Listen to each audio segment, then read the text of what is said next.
Good morning students, this is Vivek Singh from novel Doon defence academy.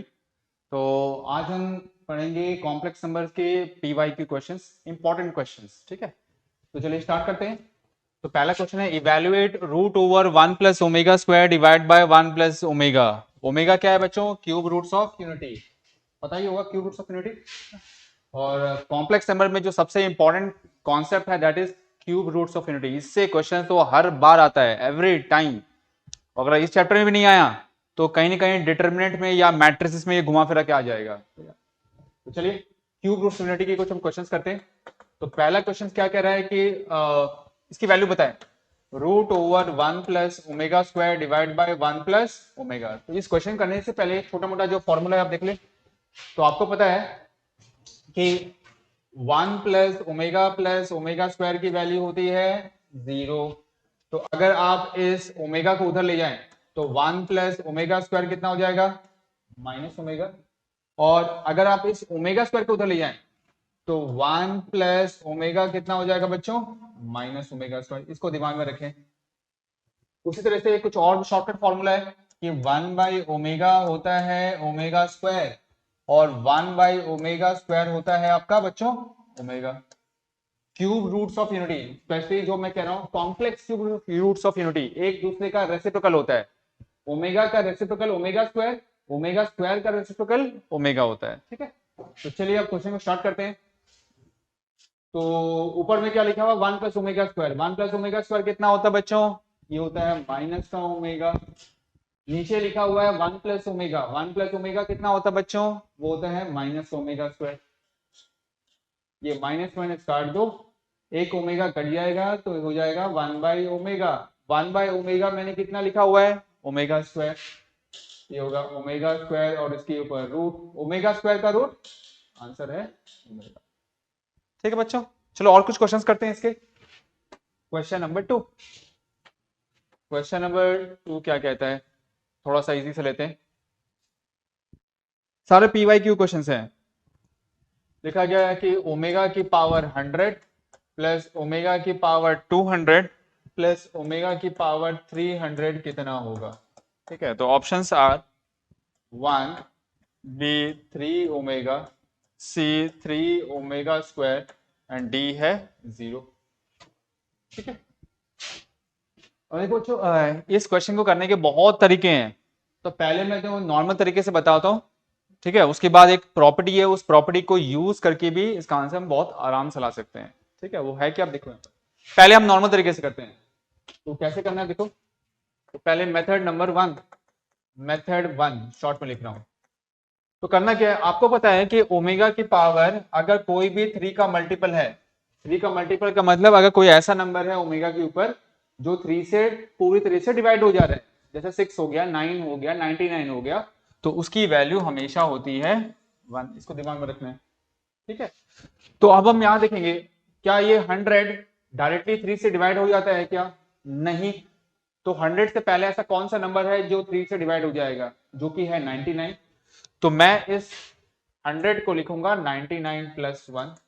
उसी तरह से 200 3 से डिवाइड नहीं होता है, लेकिन 200 से पहले 198 3 से कंप्लीटली डिवाइड हो जाता है। तो मैं इसको लिखूंगा 198 प्लस 2, क्योंकि 198 प्लस 2 100 हो जाएगा। अब ये ओमेगा की पावर 300, 300 तो 3 से पूरा तरह से कट जाएगा, डिवाइड हो जाएगा। तो फिर ये इस टाइप का ही है, इसकी वैल्यू कितनी होगी? 1 होगी। ठीक है ना? अच्छा, अब इसको कैसे लिखेंगे? इसको लिखेंगे ओमेगा की पावर 99 इंटू ओमेगा की पावर 1। इसको लिखेंगे ओमेगा की पावर 198 इंटू ओमेगा का स्क्वायर प्लस 1। अब ये ओमेगा की पावर 99, ये 3 से डिवाइड हो जाता है, तो इसकी वैल्यू 1 हो जाएगी। ओमेगा के पावर 198, वो भी इसी कॉन्सेप्ट से 1 हो जाएगा। क्या रह गया? 1 इंटू ओमेगा के पावर 1 ओमेगा, और ये 1 into omega square and plus 1। ये 1 प्लस ओमेगा स्क्वायर है। तो पहले मैंने पीछे लिखाया हुआ है 1 प्लस ओमेगा स्क्वायर कितना होता है बच्चों? कितना होता है? 0 होता है। तो यहां पर भी इसका आंसर 0 हो जाएगा। ठीक है, एक तरीका तो ये हुआ। दूसरा तरीका क्या है कि एक प्रॉपर्टी होती है, एक प्रॉपर्टी होती है क्यूब रूट्स ऑफ यूनिटी का, कि 1 प्लस ओमेगा की power n plus omega square की पावर n, ये होता है 3 if n is multiple of 3, क्या है मैं बताता हूं, और इसका वैल्यू है 0 if n is not multiple of 3। ये क्या कह रहा है ना कि 1 प्लस ओमेगा की power n plus omega square की पावर n, ठीक है, और यहाँ n क्या है, n आपका कोई भी नेचुरल नंबर है। 1 प्लस ओमेगा की power n plus omega square की पावर n, इसका सम 3 होता है। कब 3 होता है? जब ये n 3 का मल्टीपल होगा। 3 का मल्टीपल का मतलब जो 3 से पूरी तरह से डिवाइड हो जाएगा, जैसे 3 हो गया, 6 हो गया, 9 हो गया, इस तरह से, ठीक है। और इसका सम होगा 0 अगर n 3 का मल्टीपल नहीं है, जैसे 2 हो गया, 4 हो गया, 7 हो गया, इस टाइप का पावर है तो डायरेक्टली 0 होगा। n क्या है बच्चों? n कोई भी नेचुरल नंबर है, ठीक है। अब आते हैं इसमें, ओमेगा की पावर 100 प्लस ओमेगा की पावर 200 है, ओमेगा की पावर 300 लिखा हुआ है। इसमें से आप ओमेगा की पावर 100 कॉमन ले लो बच्चों। ओमेगा की पावर 100 कॉमन लेंगे तो यहां क्या बचेगा? 1। यहां क्या बचेगा? ओमेगा की पावर 100। यहां क्या बचेगा? ओमेगा की पावर 200, ठीक है। इसे कुछ मत करो, ओमेगा की पावर 100 रहने दो। इसको देखना मैं कैसे लिखने वाला हूं। मैं क्या कर रहा हूं, मैं इसको इस टाइप से लिखने चल रहा हूं। वो कैसे का? ओमेगा की पावर जो भी नेचुरल नंबर होगा, ओमेगा स्क्वायर की पावर भी वही नेचुरल नंबर होना चाहिए। तो क्या मैं लिख सकता हूं, देखो ओमेगा की पावर 100 है, तो क्या मैं इसको लिख सकता हूं ओमेगा का स्क्वायर की पावर 100? अरे हाँ या ना? देखो, ओमेगा की पावर n, ओमेगा की पावर 100, ओमेगा स्क्वायर की पावर n, ओमेगा स्क्वायर की पावर 100, ठीक है। तो यहाँ n क्या है? यहाँ n है मेरा 100। क्या ये 100 3 का मल्टीपल है क्या? नहीं, नहीं है। 3 का मल्टीपल नहीं है तो इसका आंसर कितना होगा? 0 होगा। तो बाहर तो ओमेगा की पावर 100 है, लेकिन अंदर वाला ये 0 हो गया, तो आंसर कितना आ रहा है? 0। तो यहां पर भी 0 है, यहां पर भी 0 है, ठीक है।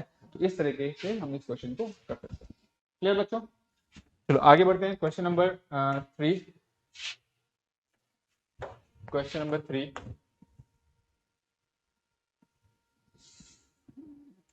क्वेश्चन नंबर 3 ऐसा कि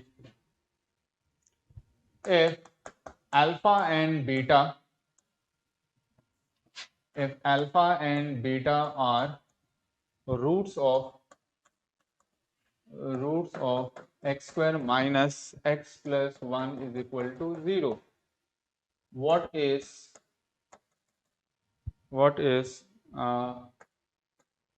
mod of या मॉडुलस ऑफ अल्फा की पावर 100 प्लस बीटा की power 100 whole divide by alpha की पावर 100 माइनस बीटा की पावर 100, ये पूछा जा रहा है। Option A √3, option B √2, option C 1 and option D 1/√3। ठीक है बच्चों, ये क्वेश्चन ये है। अब इसमें है क्या, बोले कि अगर alpha beta x square minus x plus 1 equal to 0 का रूट है, ठीक है, तो इसकी वैल्यू क्या होगी, ये पूछा जा रहा है। अब इसमें करना क्या है ना, आप ध्यान सुनो कि अगर ये चीज आप दिमाग में डालो, अगर x square plus x plus 1 equal to 0 लिखा होता है तो इसके जो रूट्स होते हैं होता है ओमेगा एंड ओमेगा स्क्वायर, दिमाग में डालने। और अगर ये वाली इक्वेशन है x square minus x plus 1 equal to 0, ये लिखा हुआ है, तो इसके जो रूट्स होते हैं वो होता है minus omega and minus omega square. इसको दिमाग में डाल लें, ठीक है। प्रूफ में जाएंगे नहीं, अब याद कर लो उसको, ठीक है। ये चीज होता है। तो हमारी इक्वेशन है x square minus x plus 1 equal to 0 और उसके रूट को अल्फा एंड बीटा बोल दिया गया, तो रूट्स क्या क्या होंगे? Minus omega and minus omega square. तो इसका ये मतलब है कि यहां पर अल्फा को मैंने मान लिया माइनस ओमेगा एक रूट और बीटा को मान लिया दूसरा रूट जो कि है माइनस ओमेगा स्क्वायर। याद कर लेना, बहुत इंपॉर्टेंट है ये चीज, कई बार आ चुका है इस स्टेप से।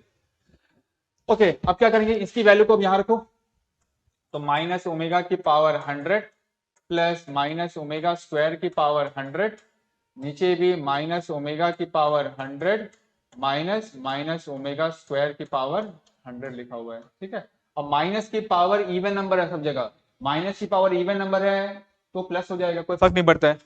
तो इसको लिखेंगे ओमेगा की पावर 100 प्लस ओमेगा की पावर 200 डिवाइड बाय ओमेगा की पावर 100 माइनस ओमेगा की पावर 200 लिख दिया, ठीक है बच्चों।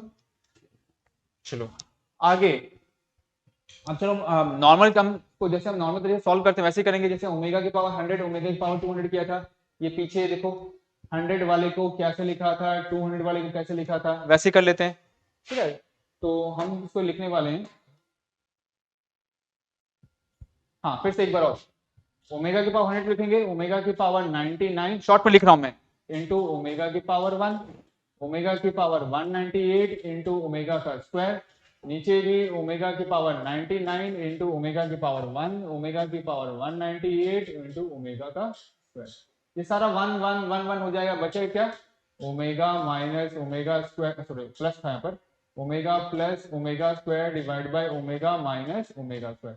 अच्छा ओमेगा प्लस ओमेगा स्क्वायर कितना होता है, पीछे देखो मैंने लिखा है यहाँ पर, 1 प्लस ओमेगा स्क्वायर 0 होता है। अगर आप इस 1 को इधर ले आओगे तो ओमेगा प्लस ओमेगा स्क्वायर कितना हो जाएगा बच्चों, -1 होगा। 1 को इधर ले आओ, ठीक है ना, तो इसी चीज को हम यूज करते हैं यहाँ पर। तो ओमेगा प्लस ओमेगा स्क्वायर यहाँ पर -1 होगा, और नीचे लिख दिया omega minus omega square.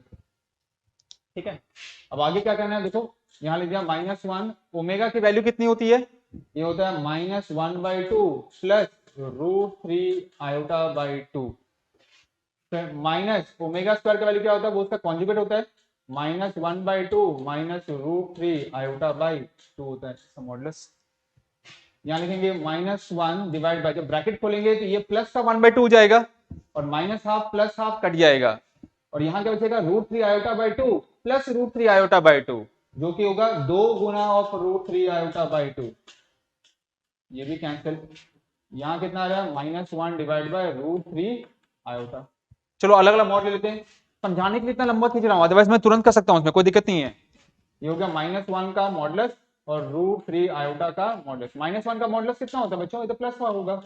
√3i का मॉडुलस, मॉडुलस पता है ना कैसे निकालते हैं, अगर a प्लस आयोटा b लिखा हुआ है ये z, तो z का मॉडुलस कैसे निकालते हैं, √a² प्लस b²। अब यहाँ पर √3i लिखा हुआ है, √3i लिखा हुआ है, ठीक है, इसका रियल पार्ट तो है ही नहीं, तो इसका मॉडुलस कैसे निकालोगे, सिंपल कुछ नहीं करना है, सिर्फ इमेजिनरी पार्ट का स्क्वायर कर दो समझाने के लिए, और उसके ऊपर रूट लगा दो, स्क्वायर के ऊपर रूट है वो कट जाएगा, कितना बचेगा 1/√3। तो इस क्वेश्चन का आंसर है 1/√3। ठीक है, अभी रिसेंटली आया था ये क्वेश्चन। चलिए आगे बढ़ते हैं, मूव करते हैं क्वेश्चन नंबर 4 की तरफ। ओके, क्वेश्चन नंबर 4,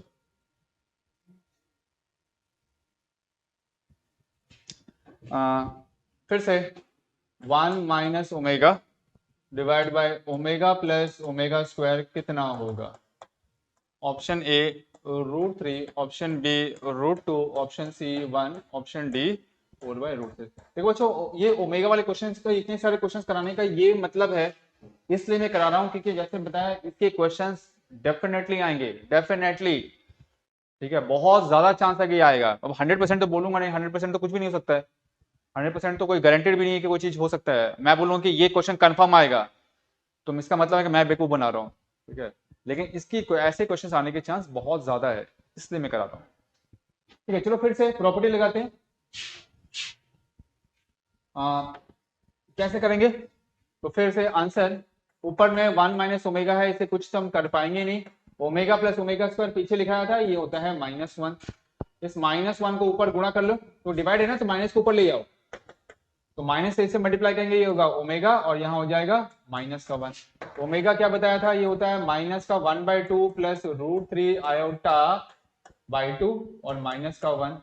अच्छा माइनस हाफ और -1 एलसीएम लेंगे जो आएगा -3/2 प्लस √3/2i। अब इसका मॉडुलस निकालना है, तो बताया ना फॉर्मूला, रियल पार्ट का स्क्वायर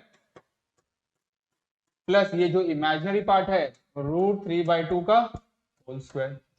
सॉल्व करते हैं, -3/2 का स्क्वायर करेंगे तो 9/4 आएगा, इसका स्क्वायर करेंगे तो 3/4 आएगा, 9 + 3 करने से 12 आएगा, 12 डिवाइड बाय 4 का रूट, इसे काट देंगे, ये आ जाएगा √3, आंसर है √। ठीक है, तो काफी क्वेश्चंस कर लिया हमने क्यूब रूट्स ऑफ यूनिटी का। अब आगे बढ़ते हैं, दूसरे टाइप क्वेश्चंस देखते हैं जो प्रीवियस ईयर में आए हुए हैं। तो क्वेश्चन नंबर 5, सब कुछ अलग टाइप क्वेश्चंस करते हैं। अगला क्वेश्चन है इफ z बराबर √3/2 plus iota by 2 whole to the power 107 plus √3/2 minus iota by 2 whole की power 107 what is imaginary part of z। z का इमेजिनरी पार्ट क्या है? z को मैं ऐसे लिख रहा हूं, ऐसे काट के, ताकि ये z और 2 में अंतर नजर आए आपको। ठीक है बच्चों? ओके तो ऑप्शन ए है 0, option B 1/2, option C √3/2 and option D होगा 1। चलिए आइए करते हैं क्वेश्चन को। तो बोला रहेगा अगर ये इतना बड़ा कॉम्प्लेक्स नंबर है z, इस z का इमेजिनरी पार्ट कितना होगा? इमेजिनरी पार्ट का मतलब आयोटा के साथ में कौन सा नंबर होगा। अगर मैं इसको सिंप्लीफाई करके इसको a प्लस आयोटा b के फॉर्म में कन्वर्ट कर रहा हूं तो फिर से बोल रहा हूं, इसको सिंप्लीफाई करने के बाद अगर मैं इसको a प्लस आयोटा b के फॉर्म में, इस फॉर्म में लास्ट पा रहा हूं, तो ये जो आयोटा के साथ में होता है वही होता है इमेजिनरी पार्ट। ठीक है, तो करेंगे कैसे? अब देखो इतना बड़ा नंबर है, पावर देखो, पावर 107 है। क्या है? इस कॉम्प्लेक्स नंबर का पावर 107 डायरेक्टली हम कर सकते हैं क्या? नहीं, ऐसा कोई फॉर्मूला तो है नहीं। ए प्लस बी का होल स्क्वायर, ए प्लस बी का क्यूब, चलो ए प्लस बी की पावर 5 6 भी कर सकते हैं बाइनोमियल थ्योरम लगाकर। पावर 107 में पागल हो जाएगा, 108 टर्म होंगे, वो तो करना बहुत मुश्किल है। तो इसका मतलब यहां पर कुछ ना कुछ दूसरा कॉन्सेप्ट यूज हो रहा होगा। तो एक चीज होती है जिसे कहते हैं डी मॉइवरस थ्योरम। डी मॉइवरस थ्योरम वो होता क्या है कि cos theta plus iota sine theta की पावर n, n कोई भी रैशनल नंबर हो सकता है, वो क्या होता है, इस n को हम इस थीटा से मल्टीप्लाई करते हैं, ये होगा cos n theta plus iota sign n theta. ये फॉर्मूला होता है। प्लस के लिए माइनस के लिए दोनों के लिए वैलिड है, माइनस के लिए भी होता है। ठीक है, इसको अगर लिखूं मैं cos theta minus iota sine theta की पावर n, तो ये n इस थीटा से मल्टीप्लाई हो जाएगा, ये होगा cos n theta minus iota sign n theta. ये फॉर्मूला होता है जिसे कहते हैं डी मॉइवरस थ्योरम, बहुत इंपॉर्टेंट है। तो क्या करेंगे अब देखो, अगर मुझे सिंप्लीफाई करना है तो अब ये पावर लिखा हुआ है ना, लेकिन डी मॉइवरस थ्योरम के लिए एक कॉस का टर्म होना चाहिए, एक साइन का टर्म होना चाहिए। डी मॉइवरस थ्योरम लगाएंगे कब, अप्लाई कब करेंगे? जब एक कॉस का टर्म होगा, दूसरा साइन का टर्म होगा, दोनों के एंगल बिल्कुल सेम टू सेम होना चाहिए, और साइन वाला टर्म ही इमेजिनरी पार्ट होना चाहिए। साइन वाला टर्म क्या होगा? जो इमेजिनरी पार्ट होगा। फिर से एक कॉस का टर्म होगा, एक साइन का टर्म होगा, बीच में चाहे प्लस या माइनस हो, दोनों का एंगल सेम होना चाहिए और इमेजिनरी पार्ट ही साइन वाला होना चाहिए। और पावर में चाहे कोई भी एन हो, एन मतलब कोई भी rational number, a by b के फॉर्म में या सिंपल 2 3 कुछ भी लिखा हो। ठीक है, तो क्या ये ऐसा लिखा हो गया है क्या? नहीं, नहीं लिखा हो गया है, तो कोई बात नहीं, हम इसको कॉस एंड साइन के फॉर्म में कन्वर्ट कर सकते हैं। यहाँ कॉस आना चाहिए, यहाँ साइन आना चाहिए। कॉस किस एंगल पर दिखता है? √3/2। कॉस किस एंगल पर दिखता है बच्चों? √3/2। वो होता है कॉस का 30 डिग्री। 30 डिग्री को आप पाई बेसिस लिख सकते हो, तो मैं 30 डिग्री लिख देता हूँ ऐसे समझाने के लिए। और आयोटा बाई 2 का मतलब है 1/2 इंटू आयोटा, या इसको ऐसे लिख दो, आयोटा इंटू 1/2। अब यहाँ पर साइन आना चाहिए, साइन किस एंगल पर देगा 1/2? वही होगा 30 डिग्री। एक ही बात है कि पावर 107। हाँ, अब ये कुछ ऐसा नजर आ रहा है इस टाइप का। सिमिलरली इसको लिख लिए, यहां भी वही होगा, कॉस का 30 degree minus iota sine 30 degree and whole to the power 107 लिख दिया। ठीक है बच्चों, अब इस 107 को इस एंगल से मल्टीप्लाई कर दो, तो यहाँ कितना होगा? कॉस का 30 degree into 107 plus iota sine 30 degree into 107 plus cos का 30 degree into 107 and minus iota का साइन 30 डिग्री इंटू 107। आगे हमें कैलकुलेशन नहीं करना है, सब कुछ हो जाएगा। अब देखो ये प्लस आयोटा साइन का, देखो साइन वाला टर्म ये दोनों सेम है लेकिन अपोजिट साइन का है, तो ये आपका कट जाएगा। क्या बचेगा? ये 2 गुना of this 2 cos 30 degree into 107। ठीक है, डिग्री। ये आ गया z। हमें क्या चाहिए? हमें z का इमेजिनरी पार्ट चाहिए। इमेजिनरी पार्ट का मतलब जो आयोटा के साथ में है। क्या यहाँ पर कोई आयोटा वाला टर्म है क्या? नहीं है, आयोटा वाला टर्म तो नहीं है। तो अगर आयोटा वाला टर्म नहीं है तो इसका क्या मतलब है z का जो इमेजिनरी पार्ट है वो शून्य हो जाएगा, 0 हो जाएगा। सॉल्व करने की जरूरत नहीं, बस इतना छोड़ देना है आपको, ठीक है। इसी से रिलेटेड एक दूसरा क्वेश्चन है जो एक लेवल और ऊपर है, छठा, डी मॉइवरेज थ्योरम का। तो क्वेश्चन ऐसा है, sine pi by 6 plus iota 1 minus cos pi by 6 whole divide by sine का pi by 6 and minus iota 1 minus cos pi by 6 whole to the power 3 दिया हुआ है। एक बार चेक कर लेता हूं, प्लस का बिल्कुल सेम टू सेम है, बस यहां बीच में माइनस लगा। ओके, सॉल्व करना है। ऑप्शंस दे देता हूं, option A 1, B -1, C iota and D minus iota. ठीक है, अब ये थोड़ा सा डिफिकल्ट है स्लाइटली, क्यों? क्योंकि यहाँ पर ट्रिग्नोमेट्री थोड़ा यूज करना पड़ेगा। अब पहली बात, अगर मैं इन दोनों का अलग अलग पावर कर दूं, ऊपर का अलग पावर नीचे का अलग पावर, तो क्या डी मॉइवरेज थ्योरम अप्लाई कर सकते हैं क्या? नहीं कर सकते हैं। क्यों नहीं कर सकते हैं? क्योंकि पहली बात, एक साइन का टर्म होना चाहिए, कॉस का टर्म होना चाहिए। साइन एंड कॉस तो दिख रहा है, लेकिन दिक्कत है कि ये 1 भी आ रहा है कहां से? तो कोई बोले सर उसको अलग कर दो ना, तो चलो कोई बोला अलग कर दो, तो अलग तो मैं कर दूंगा, लेकिन उसका फिर आयोटा का करूंगा क्या फिर बाद में? अगर ये इसको अलग अलग कर दिया तो कोई ऐसा आ जाएगा, आयोटा प्लस साइन का pi by 6 minus iota cos pi by 6, ऐसे लिख दिया। यहाँ पे भी दिक्कत है ना। दिक्कत क्या है कि इसका होल टू द पावर 3 है, होल टू द पावर 3, लेकिन हमारे डी मॉइवरेज थ्योरम में ये तो होना नहीं चाहिए ना, सिर्फ इसका पावर 3 होना चाहिए। और उसमें भी और भी दिक्कत है। दिक्कत क्या है कि मैंने बोला था कि आयोटा के साथ में साइन होना चाहिए, लेकिन यहाँ पर आयोटा के साथ में कॉस है, तो मुश्किलें कम नहीं है, बहुत सारी मुश्किलें हैं यहाँ पर। तो करेंगे क्या है ना, तो जैसे ट्रिग्नोमेट्री में आपको पता है कि कभी भी कॉस के साथ में 1 नजर आता है तो आपको 1 को हटाना होता है। कैसे? हाफ एंगल फॉर्मूला लगाकर। तो आपको पता है कि cos 2 थीटा का एक फॉर्मूला होता है 1 माइनस 2 साइन स्क्वायर थीटा। यहां पर जो भी एंगल होगा उसका आधा एंगल यहां पर लिख देंगे, ठीक है। और ये फॉर्मूला यूज करेंगे। क्यों यूज करेंगे? अगर ये फॉर्मूला यूज करेंगे तो ये जो 1 प्रॉब्लम क्रिएट कर रहा है वो कट जाएगा। तो यही करने वाले हैं, ऊपर और नीचे। साइन का पाई बाय 6 को कुछ नहीं किया, इसको भी चेंज करना पड़ेगा, आगे मैं बताऊंगा क्या। और यहां पर फॉर्मूला लगा दो और माइनस को इन दोनों से गुणा करेंगे तो कितना होगा? अगर देखो मैं यहां पर कॉस का पाई बाय 6 लिख रहा हूं, तो 1 माइनस 2 साइन स्क्वायर, जो भी एंगल है इसका आधा लिखना है पर, तो पाई बाय 6 का आधा कितना होगा? मतलब पाई बाय 6 इंटू हाफ कितना होगा? होगा पाई बाय 12 होगा, ठीक है।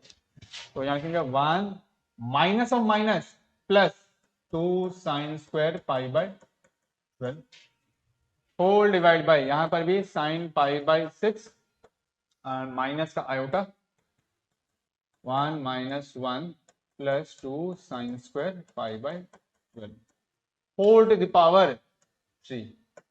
ये 1 को कैंसिल कर दो, ये 1 को कैंसिल कर दो। अब यहां पर दिक्कत क्या होगा? दिक्कत क्या है ना कि यहां पर एंगल पाई बाय 6 है, यहां पर एंगल पाई बाय 12 है। तो अगर ऐसे करेंगे तो सॉल्व होगा नहीं। अगर यहाँ पाई बाय 12 एंगल हो गया तो इस पाई बाय 6 को भी मुझे पाई बाय 12 के फॉर्म में लाना पड़ेगा। सेम एंगल होना चाहिए, अलग अलग एंगल नहीं होना चाहिए। तो उसके लिए भी क्या करेंगे? कुछ हाफ एंगल फॉर्मूला। आपको पता है कि साइन 2 थीटा का फॉर्मूला होता है 2 sine theta into cos theta. उसे से अगर मैं साइन का पाई बाय 6 लिखूं, अगर यहां लिख दो पाई बाय 6, तो जो भी यहां पर एंगल होगा वो इधर का आधा होता है। तो पाई बाय 6 का आधा कितना होगा? पाई बाय 12 होगा। इसको लिख दो 2 sine pi by 12 into cos का पाई बाय 12। क्यों कर रहे हैं? सेम एंगल बनाने के लिए। इसको लिखा 2 sine pi by 12 into cos pi by 12। इधर क्या होगा?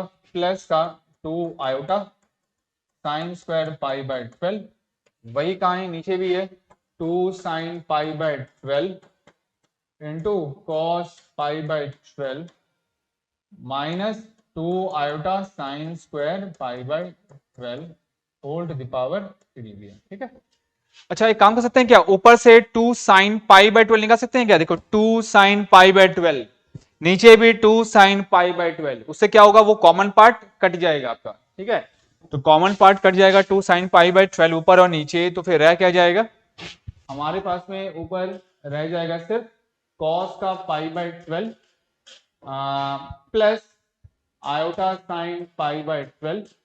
अभी काम करो ना, ऊपर और नीचे अलग अलग कर दो, क्योंकि अब ये राइट फॉर्म में आ रहा है, पावर 3 अलग कर लो, नीचे भी वैसे ही आएगा cos pi by 12 minus iota sine pi by 12। अब तो क्लियर दिख रहा है ना, cos theta plus iota sine theta की power n, cos theta minus iota sine theta की पावर n। 3 को सबसे मल्टीप्लाई करो, तो जब 3 यहां मल्टीप्लाई होगा तो 3 इंटू पाई बाई 12, 3 से काटेंगे पाई बाई 4 बन जाएगा, इसको लिखा cos का pi by 4 plus iota sine pi by 4, नीचे भी cos का pi by 4 minus iota sine pi by 4। ठीक है, हम मुझे पता है कि cos पाई बाई 4 को 1 बाय रूट 2 वगैरह लिख सकते हैं। ठीक है, अब इस चीज को हम ना थोड़ा सा और सिंप्लीफाई करते हैं, ये सॉल्व तो हो जाएगा, कोई दिक्कत नहीं है, मैं इसको ना थोड़ा दूसरे फॉर्म में लिखना चाहता हूं, उससे क्या होगा ना थोड़ा जल्दी आंसर आएगा। आपको भी पता होना चाहिए कि cos theta plus iota sine theta को हम लिख सकते हैं e to the power iota theta, इसको बोलते हैं यूलर फॉर्म। वैसे ही cos theta minus iota sine theta को लिख सकते हैं e की पावर माइनस आई थीटा। इतना याद कर लेना, इससे क्या होगा, इससे थोड़ा सा क्वेश्चन सॉल्व करने में आसानी होगी हमें, अदरवाइज इसको रख के रैशनलाइज कर देना, आंसर आ जाएगा, कोई दिक्कत नहीं है। तो देखो यहां पर थीटा की जगह पर क्या लिखा हुआ है, पाई बाई 4 लिखा हुआ है, तो इसको लिखेंगे हम e to power iota pi by 4, और नीचे माइनस वाला है तो नीचे माइनस वाला लगेगा, e to power iota minus का पाई बाई 4, है ना बच्चों। अच्छा, जब डिवाइड होता है तो एंगल माइनस हो जाता है, इसको लिखेंगे e to power iota pi by 4 minus का minus iota pi by 4, minus minus plus हो जाएगा तो ये 2 गुना हो जाएगा, e to power 2 into iota pi by 4, इसे काट दो तो 2 की पावर आयोटा पाई बाई 2 आ गया। तो अगर मैं इस चीज को ऐसा लिख सकता हूं तो इस चीज को वापस लिख सकता हूं, मतलब e to power iota theta को क्या लिखेंगे, cos theta plus iota sine theta. वैसे e to power iota pi by 2 को क्या लिखेंगे बच्चों, cos का pi by 2 plus iota sine pi by 2। cos pi by 2 0 होता है, साइन पाई बाई 2 1 होता है, तो आंसर कितना होगा, आयोटा होगा, आयोटा। तो इस लेवल का क्वेश्चन भी एनडी एग्जामिनेशन में आता है। तो जैसे मैं बार बार कहता हूं, सबसे जो इंपॉर्टेंट थिंग है पूरे एंटायर मैथमेटिक्स में for ND examination and even for board examination, that is trigonometry. Trigonometry अगर नहीं आया तो आपको बहुत ज्यादा परेशानी होने वाली है।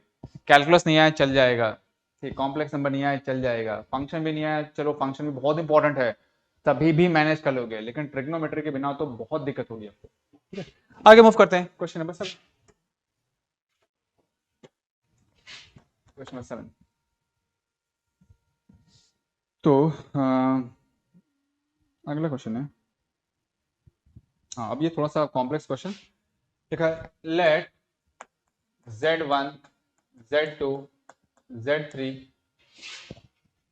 बी नॉन जीरो, साफ सा लिखा है नॉन जीरो, इसको अंडरलाइन कर देते हैं दिखाने के लिए, कॉम्प्लेक्स नंबर्स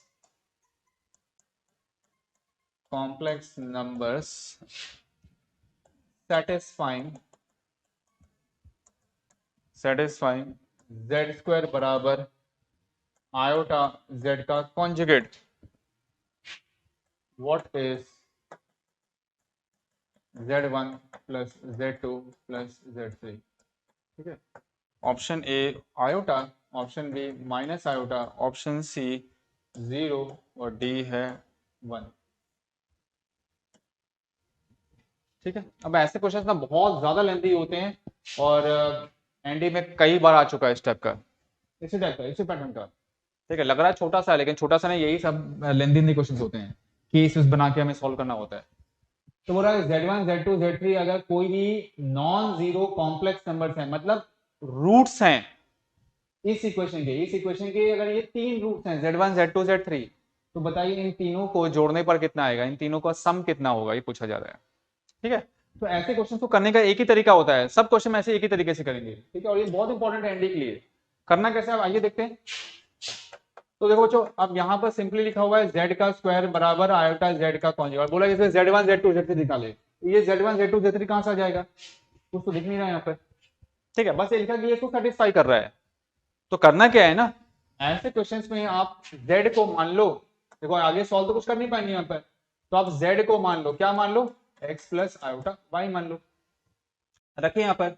अच्छा z अगर x प्लस आयोटा y है तो z का कॉन्जुगेट क्या होगा, x माइनस आयोटा y, रखो यहाँ पर x प्लस आयोटा y का whole square, iota times x minus iota y, a plus b का होल स्क्वायर करेंगे तो याद कर लो, मैं शॉर्ट में लिख रहा हूँ, ये आएगा x का स्क्वायर माइनस y का स्क्वायर प्लस 2xy आयोटा, थोड़ा याद भी करना, टाइम बचेगा आपका, वही है a square plus b square plus 2ab, यही आएगा आपका। और यहाँ पर आयोटा से गुणा कर लो, ये आएगा आयोटा x, इससे मल्टीप्लाई करेंगे माइनस आयोटा स्क्वायर जो कि होगा +1 प्लस का y, ठीक है। अब करना क्या है, इधर भी कॉम्प्लेक्स नंबर है और इधर भी कॉम्प्लेक्स नंबर है, तो जब भी दो कॉम्प्लेक्स नंबर इक्वल टू में आता है तो दोनों के रियल पार्ट को हम इक्वल करते हैं एंड दोनों के इमेजिनरी पार्ट को भी हम इक्वल करते हैं, यही तो करते हैं।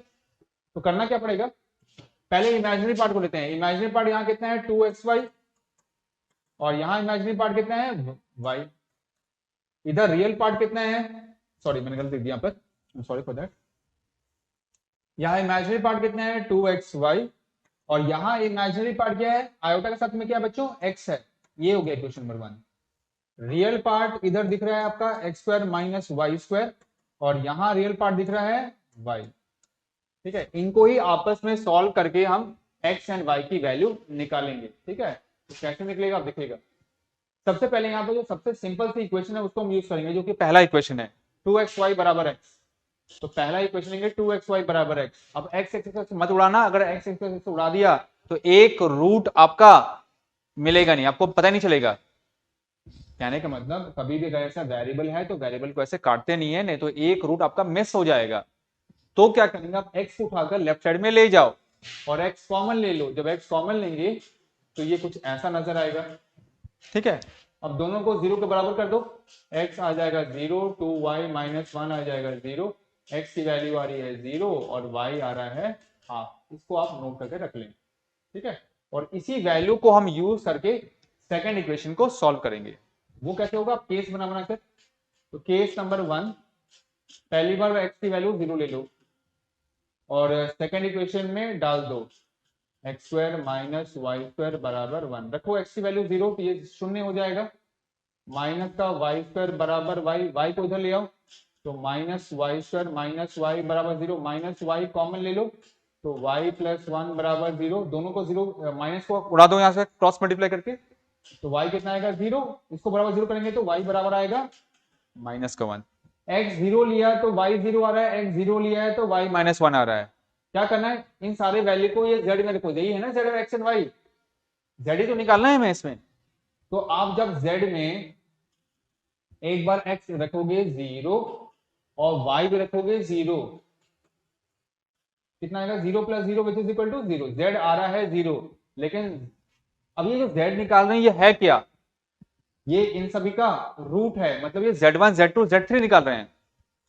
तो फिर से देखो चलो, अगर आप x square minus 3x plus 2 equal to 0 को सॉल्व करके x की वैल्यू 1 निकाल रहे हो तो ये 1 क्या कहलाता है, 1 इसका कहलाता है रूट। क्यों कहलाता है रूट, क्योंकि जब x की जगह पर आप अगर यहाँ पर 1 रखोगे तो लेफ्ट हैंड साइड और राइट हैंड साइड बराबर आ जाएगा, इसको सेटिस्फाई करेगा।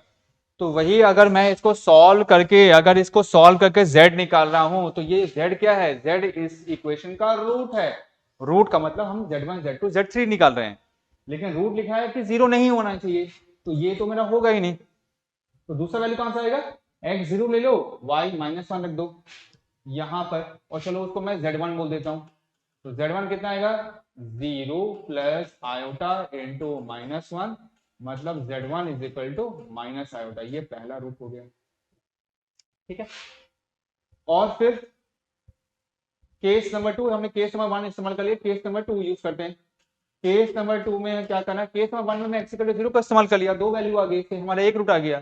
केस नंबर 2 में y की वैल्यू हाफ लेंगे और फिर से ये सेकेंड इक्वेशन पुट करेंगे जो कि है x square minus y square बराबर y, रखो हाफ, तो एक्स स्क्वायर माइनस हाफ का स्क्वायर ये 1/4 आएगा, यहाँ रख दो 1/2, इसको इधर ले आओ और प्लस कर लेंगे तो ये 3/4 आएगा, स्क्वायर हटाने से प्लस माइनस √3/4 और ये आ जाएगा x बराबर प्लस माइनस √3/2। एक बार प्लस लेना है, एक बार माइनस लेना है। एक बार x √3/2 लो, y हाफ लो, एक बार x माइनस √3/2 लो और y हाफ लो और इसको यहाँ पर रख दो। तो चलो सेकेंड जो रूट है इसको मैं z2 बोल देता हूँ, उसमें x ले लिया √3/2 और y ले लिया हाफ, y तो हाफ ही रहेगा, ऐसे लिख लिया। और जो मेरा Z3 है उसमें x ले लिया माइनस का √3/2 और y तो मेरा हाफ ही रहेगा, तो आयोटा इंटू हाफ आयोटा/2। ये तीन रूट्स मेरे आ गए। अब क्या करना है, मुझे इन तीनों को प्लस करना है, तो चलिए आइए प्लस करके देखते हैं। तो Z1 plus Z2 plus Z3 करेंगे, इसे इसे इसे प्लस करो तो कितना आ जाएगा बच्चों, माइनस आयोटा प्लस √3/2 प्लस आयोटा/2 माइनस का √3/2 प्लस आयोटा/2। ये प्लस एंड माइनस कट जाएगा, आयोटा/2 प्लस आयोटा/2 2 इंटू आयोटा/2 जो कि होगा आयोटा, और ये भी कट जा रहा है, कितना आ रहा है, 0 आ रहा है। ठीक है, तो आपने देखा इतना बड़ा क्वेश्चन आया हुआ है इसमें, लेकिन एक्चुअली इस क्वेश्चन के सिर्फ एक पार्ट नहीं थे, 2 या 3 पार्ट था, मैंने बस एक पार्ट करके आपको दिखा दिया।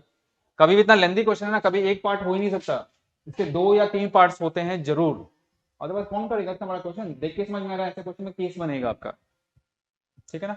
लेकिन अगर आ रहा है, इस तरह क्वेश्चन आ रहा है, अगर मान लो सिर्फ एक ही पार्ट है, तो आप ये जान लेना कि कम से कम ये 5 मिनट आपका जरूर खा जाएगा, तो आप थोड़ा सा केयरफुली करना चलना। लेकिन मेरा सजेशन नहीं है कि अगर कोई भी क्वेश्चन आपको अच्छे से आता है, भले आपको 2-3 मिनट एक्स्ट्रा लग जाए, आप उस क्वेश्चन को जरूर कीजिएगा। ऐसा क्यों, क्योंकि आगे क्या गारंटी है कि नेक्स्ट वाला क्वेश्चन भी आप जल्दी कर लोगे, या नेक्स्ट क्वेश्चन आपको आता हो सकता है कि आगे आपको 2-3 क्वेश्चन आपको आता ना हो, उसमें उतने टाइम आपका स्किप हो जाए, मतलब आपका वेस्ट हो जाए। इससे अच्छा जो आता है पहले उसको कर लो, भले आपका 2-3 मिनट क्यों ना एक्स्ट्रा लग जाए। ठीक है, आगे मूव करते हैं, question number 8, 8वां question.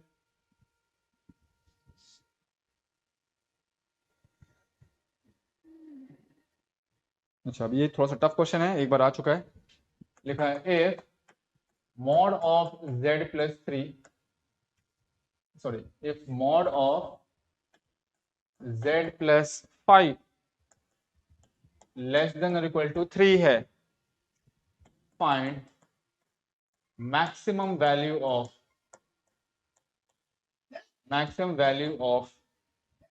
mod of z plus 1। Option A 0, option B 4, option C 6 and option D 10। देखो जो इस क्वेश्चन को करने के ना बहुत तरीके हैं। एक तो जो नॉर्मल हम ट्राइंगल इनइक्वालिटी यूज करेंगे, और दूसरा ग्राफिकल वे भी होता है करने का। ठीक है, अब तो मैं ग्राफिकल अप्रोच में करूंगा नहीं, अदरवाइज बहुत टाइम लग जाएगा समझाने में। तो हम इसमें ट्राइंगल इनइक्वालिटी लगाते हैं। ट्राइंगल इनइक्वालिटी क्या होता है कि यहाँ कॉन्सेप्ट लिख देता हूँ। इसमें दो मेन फॉर्मूला होता है। एक फॉर्मूला होता है कि mod of z1 plus z2 is always less than और equal to mod of z1 plus mod of z2। Formula से बहुत होते हैं, मेन फॉर्मूला तो दो ही होते हैं।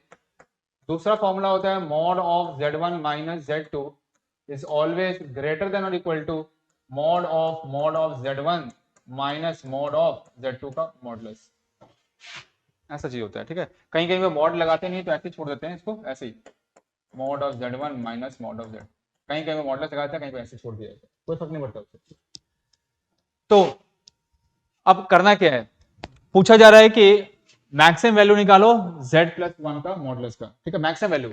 अब ऐसा देखना, अगर लेट सपोज z प्लस 1 की वैल्यू लेस देन और इक्वल टू 5 है, मान लो लेस देन इक्वल टू कुछ और लेते हैं 2 है, लेट सपोज इसका मैक्सिमम वैल्यू पूछा जा रहा है। मान लो ऐसा आ रहा है z प्लस 1 का मॉडुलस लेस देन और इक्वल टू 2 है, 2 या 2 से कम, 2 या 2 से कम, तो इसका मैक्सिमम वैल्यू क्या आएगा, सबसे बड़ी वैल्यू क्या आएगी, वो 2 आएगा। ठीक है, और अगर मैं लिखूं z प्लस 1 का modulus greater than equal to 2 है, 2 या 2 से ज्यादा है, तो उसका मिनिमम वैल्यू कितना आएगा, सबसे छोटी वैल्यू क्या आएगी, वो आएगा 2। हमें क्या निकालना है, हमें यहां पर मैक्सिमम वैल्यू निकालना है। मैक्सिमम वैल्यू तभी निकलेगा जब मेरा फॉर्म इस टाइप का आएगा।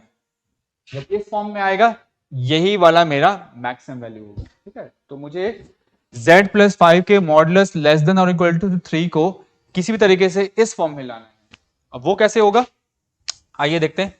तो हमारे पास में लेस देन इक्वल टू वाला ये पहला वाला फॉर्मूला है, तो हम इसी का इस्तेमाल करेंगे। तो देखो कैसे लिखता हूं मैं।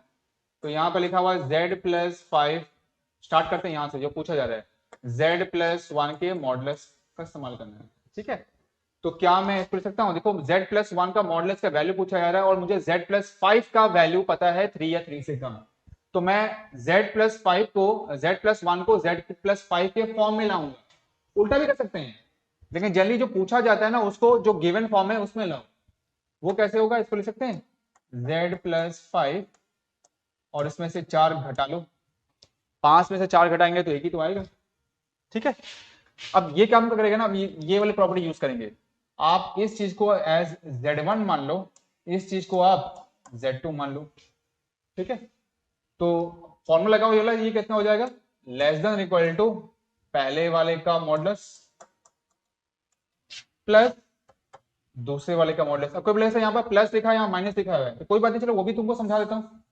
क्या मैं इसको लिख सकता हूँ z+5 प्लस का -4, लो प्लस का हो गया। अब इसको मान लो z1, इसको मान लो z2। ठीक है ना, अगर उससे भी दिक्कत हो रही है तो। अब ये लेस देन इक्वल टू होगा z+5 के मॉडुलस से प्लस -4 के मॉडुलस से। अब z+5 का मॉडुलस किससे कम है? 3 से कम है। तो अब ये वाली चीज भी लेस देन इक्वल टू हो जाएगी किससे? 3 से। ठीक है, z+5 का मॉडुलस 3 से कम है। एंड प्लस -4 का मॉडुलस क्या होता है? ये होता है 4, जो कि हो गया 7।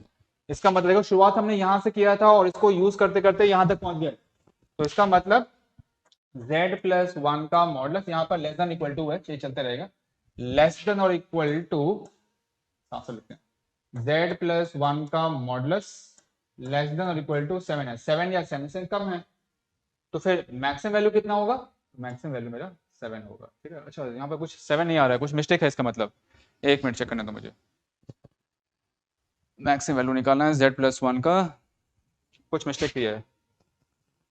5 - 4 विच इज इक्वल टू 1, इसका अलग मॉडुलस कर दिया और -4 का अलग मॉडुलस कर दिया। तो z+5 का मॉडुलस 3 है, 4 का मॉडुलस 7 है। आई थिंक आंसर सही है मेरा।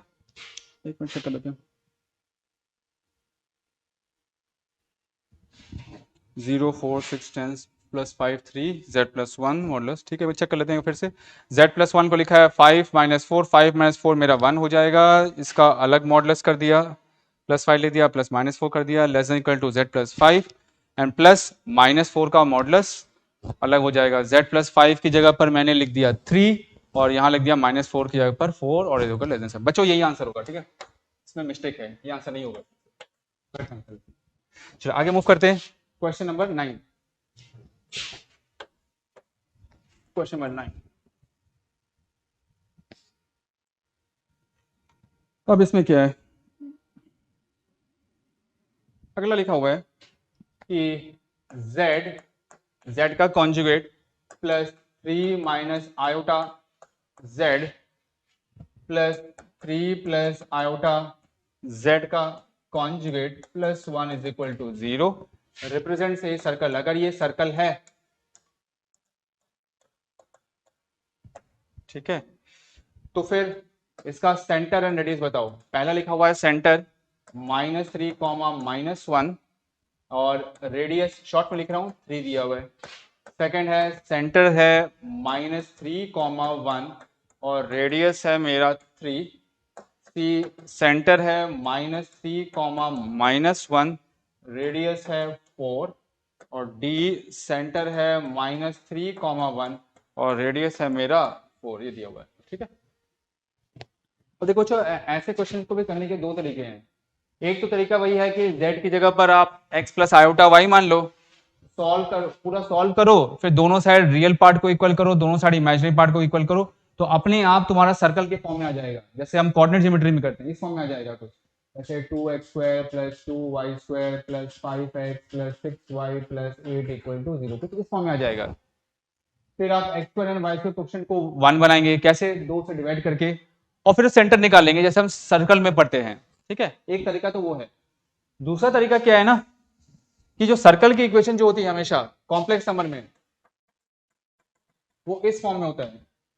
वो होता है z इंटू जेड का conjugate plus a into z का conjugate plus a bar into z plus b is equal to 0 होता है। इस फॉर्म में होता है सर्कल का इक्वेशन हमेशा। ठीक है, अब चाहे जेड बार पहले लिखा हो या बाद में लिखा हो कोई फर्क नहीं पड़ता, चाहे इसको पहले लिखो या इसको उधर लिखो कोई फर्क नहीं पड़ता है। और इसका जो सेंटर होता है, शॉर्टकट फॉर्मूला है, इसका जो सेंटर होता है, सेंटर जो होता है वो होता है माइनस का ए। माइनस का ए मतलब ये z का कॉन्जुगेट के साथ में जो भी कॉम्प्लेक्स नंबर है उसके सामने माइनस लगा देना है। और रेडियस होता है रूट ओवर ये a का मॉडुलस का square and minus of b होता है, ये फॉर्मूला होता है। इससे करने से आपका बहुत टाइम बच जाएगा, अदरवाइज वो x z equal to x plus iota y रखो, उससे तुम्हारा पूरा टाइम निकल जाएगा, बहुत टाइम वेस्ट होगा। तो करेंगे क्या, देखो हमें क्या चाहिए, हमें चाहिए a कहां से आएगा, जो z के कॉन्जुगेट के साथ है उसको देखेंगे। z के कॉन्जुगेट के साथ में क्या है, 3 प्लस आयोटा लिखा हुआ है। ठीक है, तो यहीं से मेरा सेंटर आएगा, तो सेंटर कितना हो जाएगा, सेंटर लिखा है माइनस का a, ये a है और ये है a का कॉन्जुगेट। ठीक है, a के सामने आप माइनस लगा दो, ये होगा माइनस का 3 प्लस आयोटा, ये होगा -3 माइनस आयोटा। और इसी चीज को अगर कोऑर्डिनेट ज्योमेट्री के फॉर्म में लिखेंगे तो पता है ना, जो रियल पार्ट होता है वो x कोऑर्डिनेट होता है, जो इमेजिनरी पार्ट होता है वो y कोऑर्डिनेट होता है। तो ये कितना हो जाएगा, माइनस का 3 माइनस का 1, सेंटर हो गया आपका बस। और हम रेडियस कैसे निकालेंगे, तो रेडियस का देखो लिखा हुआ है फॉर्मूला, क्या करना है, ये जो मेरा कॉम्प्लेक्स नंबर है a, ये a उसका मॉडुलस का स्क्वायर करेंगे और माइनस b करने के बाद रूट लगा देंगे। ठीक है, तो हम क्या करने वाले हैं, ये जो कॉम्प्लेक्स नंबर है 3 प्लस आयोटा, इसका मॉडुलस निकाल के स्क्वायर कर दो एंड माइनस ऑफ ये कांस्टेंट कर दो जो कि 1 है।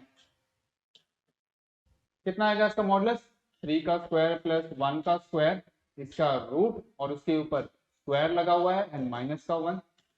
9 प्लस 1 10, 10 का रूट का स्क्वायर ये आएगा 10, 10 माइनस 1 का रूट 9 रूट जो कि होगा 3। तो सेंटर -3 -1 है और रेडियस मेरा 3 है। सेंटर -3 -1 है, रेडियस 3 है, ऑप्शन नंबर। ठीक है बच्चों, तो होप कि जो मैंने आज पढ़ाया कॉम्प्लेक्स नंबर के क्वेश्चन जो कराया, ठीक है, कुछ इजी वाले भी थे कुछ टफ वाले भी थे, आपको समझ में आया होगा और बहुत सारा चीज आपको नया चीज सीखने मिला होगा आज। Alright, thank you.